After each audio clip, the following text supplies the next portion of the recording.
Hello friend, જય શ્રી કૃષ્ણ। આજે આપણે સફેદ તલનું તેલ કાઢવાનું છે। 40 કિલો સફેદ તલ આવ્યા છે।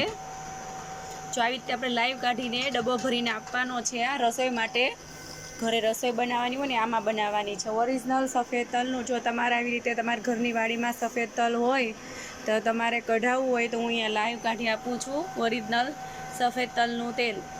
જો 12 ઘાણામાં તમે તલનું તેલ કઢાવો ને તો તળવામાં યુઝ કરો ને તો એમાં ફીણ વળે, એનાથી તળાતું નથી। પણ મારી પાસે કઢાવશો તો તમારે ગમે તે તળવું છે તે તળાશે અને ફીણ પણ નહીં વળે।